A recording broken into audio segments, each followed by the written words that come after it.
Hi, it's Sylvester, and this is a life update video. Spoiler alert, life's not super great. I mean, it could be worse. I acknowledge my privilege. I do 100% know that, again, it could be way worse. But I haven't been doing super well in terms of my mental health. If you've been following me on my second channel, you'll know this, but I just wanted to update the people here on my main channel in case you were wondering what's been going on with me. I have been very angry recently. I mean, I'm always quite angry. I have anger issues, and I'm just a very angry guy in general, but like recently, I've especially been very irritable, very grumpy. My PTSD has been really bad. It's the time of year. My PTSD usually gets really bad around this time of year, but it still not fun. Even though it was kind of expected, it's still not fun. And I'm also feeling really, really depressed recently, and it feels very discouraging because even though I am doing better than I was this time last year, I felt like I was doing okay with my mental health for a while. I felt pretty okay. Like I was still mentally ill. I was still struggling, but I felt like things were improving overall. And then suddenly my mental health has just kind of absolutely just gotten worse, and it feels like I've taken a step backwards. And so I have an appointment with both my family doctor and my psychiatrist to discuss my mental health and my medications. I'm hoping they can adjust my medications and get me some relief from the mental anguish, and like I'm not trying to sound whiny. Again, it could be worse, and it definitely has been worse. I've experienced worse mental health, but it certainly could and should be better. And so again, I'm gonna talk to some professionals to see what they can do for me. But in the meantime, while I wait for my appointments, I just kind of have to cope. I just kind of have to, figure out how to get through the day, and get to the point where I can get to see my psychiatrist. I'm not going to be able to see her for like a month, so but like it definitely could be worse. Again, I'm not trying to complain.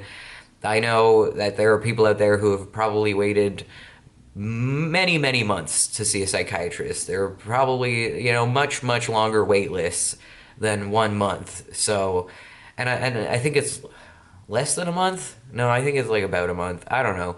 I don't remember. I don't know what day of the month it is today. I don't, I'm not very good at paying attention to stuff like that. So, anyways, I was very pleased that I was able to get to get an appointment so soon. So again, I'm not trying to complain, and I'm not trying to act like I have it worse than anyone else. I just wanted to let you, my fine viewers, know what is going on. And my whole thing is that I like to be pretty transparent with my audience, and that means letting you know when I'm not doing super well.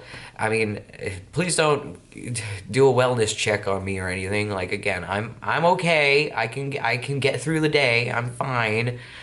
It's just it could be better, and it should be better. And I mentioned this in the video I made recently on this channel talking about my journey of trying to find the right cocktail of medications in order to help treat my mental illnesses.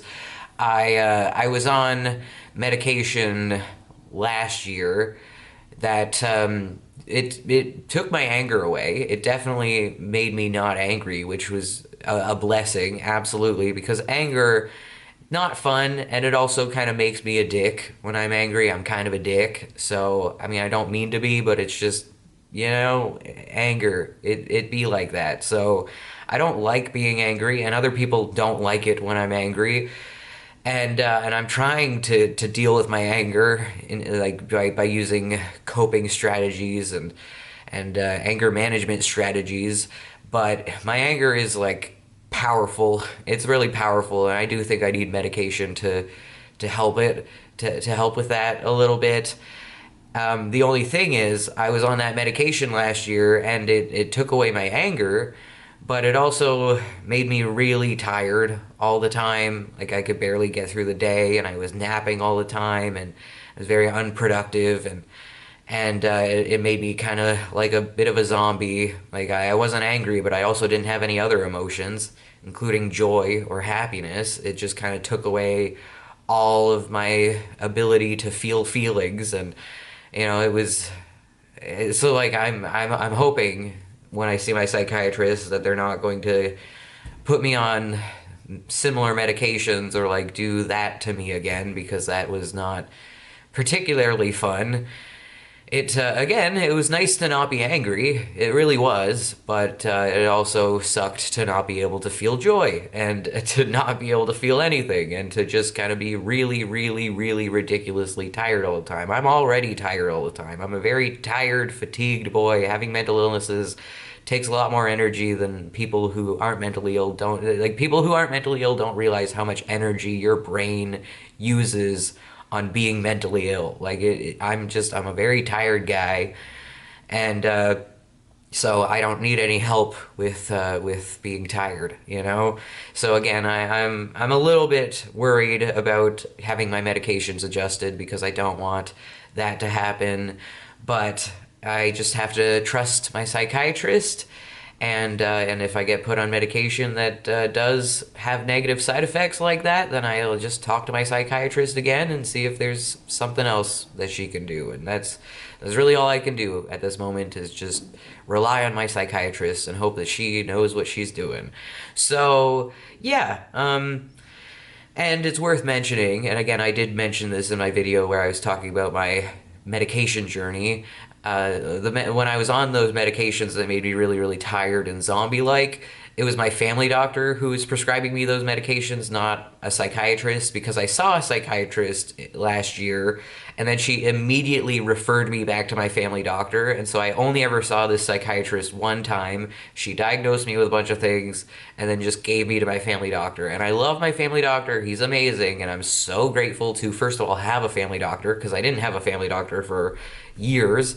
And when you're disabled, it kind of helps to have a family doctor. So I'm grateful to have a family doctor, and I'm also grateful to have a good family doctor. Like, he is genuinely a good doctor.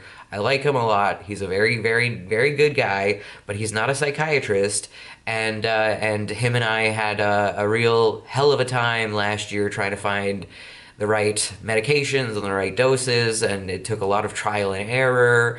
And in the end, I ended up having to be hospitalized because I tried to kill myself twice. And it wasn't until I was in the hospital that I saw a psychiatrist who then changed up my medication, and that actually helped. So again, I love my family doctor, but it wasn't until I saw a psychiatrist that I actually was put on medication that seemed to be, doing what it was supposed to be doing. So I trust a psychiatrist more than I trust my family doctor when it comes to prescribing medication and knowing what to do about mental health stuff. So again, love you, doctor, if you're watching. Sorry, not trying to be an asshole. I'm really, really not trying to be an asshole. I'm just saying what I'm thinking, and yeah. So anyway, I've been doing this thing on my second channel. First of all, something I talk about, I've spoken about a couple times on my second channel, is that my idea of success is feeling happy more often than you feel unhappy. Because, happiness is not something that is constant. Nobody can be happy all the time. Life is full of pain and sorrow and suffering, and you can't really control that most of the time. But I think a successful life is one where you are happy more often than you aren't. And I have profoundly failed at that goal, because most of my life I've been severely depressed and severely mentally ill, and that made it very difficult for me to be happy. And then I've suffered a great deal. Again, I'm not trying to sound whiny and act like I have it worse than everybody else, and I'm not trying to make you feel bad for me or anything. I'm just, again, just telling it as it is. I've been unhappy most of my life because of my mental health struggles. And so my goal right now, and my goal overall in life has always just to be able to get to a place where I am happy more often than I'm not. And I also said in a video I made yesterday on my second channel that I think the goal of every human is to just feel good. Like everyone just wants to feel good, no matter who you are, no matter what no matter where you live, no matter what your religion, race, gender, like no matter what, everyone just wants to feel good. And so that's it. And like I know there's maybe a difference between feeling good and being happy, but that line is blurry enough that I kind of like equate those two things. So in order to feel happy more often than I don't, I want to feel good more often than I feel bad. And so every day I've been doing this thing where I try to just take it one step at a time, one day at a time, 1 hour at a time, and just think like, okay, what can I do right now to make myself feel good? What can I do to feel good? Because if I'm feeling shitty, then obviously the goal is to not feel shitty. And so yeah, and part of another thing that I've been doing on my second channel is talking about, like I would imagine what I would do if my life were what I wanted it to be, if I were where I wanted to be in life right now, because I am not where I want to be in life. I don't have the life that I wish I had, and in many ways think I deserve. Um, and maybe that's because I'm entitled, but I do in many ways feel like I deserve to have the things that I've worked for, and so like I wish. I want to have lots of friends. I want to be very wealthy, and I want to be a famous YouTuber. And so I think to myself, like, how would my day look different? What would I do differently today if I had money, friends, and a YouTube audience? What would I do differently? How would my life be better if I had those things? Because I know that having those things isn't going to fix my mental health problems. It's not going to make me happy. Having money and being famous and having lots of friends doesn't necessarily mean you're happy. I mean, think of like Robin Williams. He had fame, he had money, I think he had friends, and he was still profoundly unhappy. So, like, I know that having everything that I've ever dreamed of isn't going to just fix me and just make me happy. It doesn't work that way, but it would make my life different, and I think it would make my life different overall in a positive way. So again, I've been doing this thought experiment, this thought exercise of like, what would I do today if I had fame, money, and lots of friends? Well, the friends I don't think is really going to play a part in my day today. If I had lots of friends, I don't think that would really make a difference because I'm in a mood. I am grumpy, I'm irritable, and nobody wants to be around me when I'm like this, and I don't want to be around people when I'm like this. So I would not hang out with my friends today. If I had YouTube fame, how would that change my life? Well, more people would watch this video, but other than that, nothing would really be different. And so that leaves us with money. What would I do differently today if I had lots and lots of money? Well, a few days ago, I said that if I had lots and lots of money, I would go clothes shopping because I like clothes. I like buying clothes. I like having clothes. And I know that that's temporary happiness. Buying new shirts isn't gonna, again, fix my depression. It's not gonna fix me, but it would make me feel temporarily happy to have nice things and to have the ability to buy nice things when I feel like it. And so I said a couple days ago that what I would have done was go shopping. And then I would take some of my older shirts, some shirts that I have like holes and stains that I should get rid of, but I don't want to get rid of them because I don't actually have a lot of money and I can't afford to replace these shirts. You know what I mean? But if I had a lot of money, I'd buy new shirts and I'd get rid of the old ones. And by get rid of, I mean I would take that fabric and I would make some face masks because I really enjoy sewing. I mean, I don't really enjoy it. It's like I enjoy it. But it's not like my favorite thing in the world to do. It's a nice therapeutic, calming it's like a meditative process. You know, it's repetitive, but it's easy, and it's like, you know, it doesn't take a lot of brain power, it doesn't take a ton of energy, you know, so it's something nice that I can do while I watch YouTube. And so I would have taken some of my old shirts and used them as fabric to make some face masks. And so that's what I would do today. If I had lots of money, I would still be making some face masks out of some of my old shirts. And so you're like, well, why don't you just make some face masks?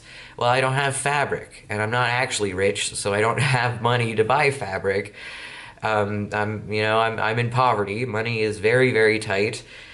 You're probably thinking fabric doesn't cost that much, but you know, every little bit adds up, and I don't really have money in my budget for fabric. So, but yeah, that's pretty much the only thing that would look different about my day if I was really, really rich, is as I would have fabric that I'd be able to use to make face masks, and I'd probably spend most of my day sewing face masks. And would that make me happy? Momentarily. It'd make me feel good, you know, it'd make me feel accomplished, make me feel like I'm being productive and doing something with my life. Uh, and so, yeah, I think it would make me feel good. Again, it wouldn't solve my mental health problems, but, you know, feeling good momentarily, you don't, it's good, you know? It's good to feel good. And I don't think it's harmful to make face masks. Like, no one's getting hurt if I make some face masks. You know what I mean?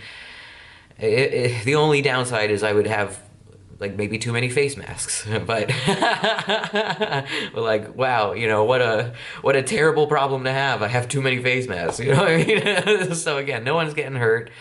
So I think that would be a good thing to do with my day if I had the money to do that.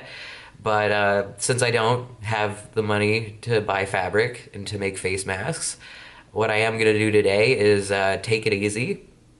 Yeah, I could go to church.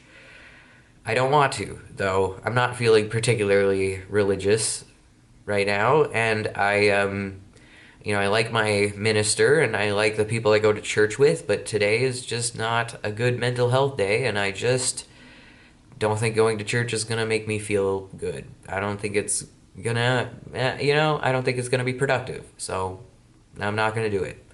And so what am I gonna do today? Well, I'm gonna finish making this video. I'm probably going to maybe nap because I am very tired today. I did not sleep well last night. I did not. I had a rough night. You know, when your mental health is acting up, sometimes it's hard to get good sleep. So I'm probably gonna nap, probably gonna read a little bit, probably gonna do, I think today's just kind of a rest day. I think today's a self-care rest day. And that's okay. It's okay when your mental health is bad, it's okay to just do very little. It's okay. You don't have to constantly be productive. You don't have to constantly be doing something. Sometimes what you need is to just do nothing. And so that's my day. I'm gonna mostly just be doing nothing. I mean, I have some chores that I need to do, you know, typical stuff, cleaning and, you know, hygiene stuff, I guess. I mean, I don't know, I guess I don't know. I don't really have hygiene stuff to do other than, like, brush my teeth at the end of the day, but whatever, you know, like normal day stuff. I'm gonna get stuff done that needs to get done, but for the most part, today's gonna be a delightfully unproductive day, and I'm just gonna be taking it real easy, trying to, take it 1 hour at a time, and just get through the day. That's my day, just trying to get through the day. And along the way, I'm going to try to find things that make me feel good, because again, it's good to feel good. But I think, napping and reading probably will make me feel good. So, I mean, when you're depressed, it's hard to feel good in general. Nothing really makes you feel good when you're depressed, but it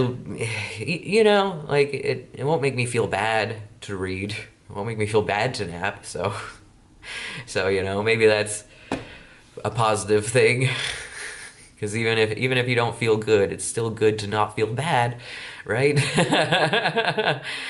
But yeah, I don't know. I don't know. That's all. Thank you so much for watching. Have a great day. Stay frosty. Bye.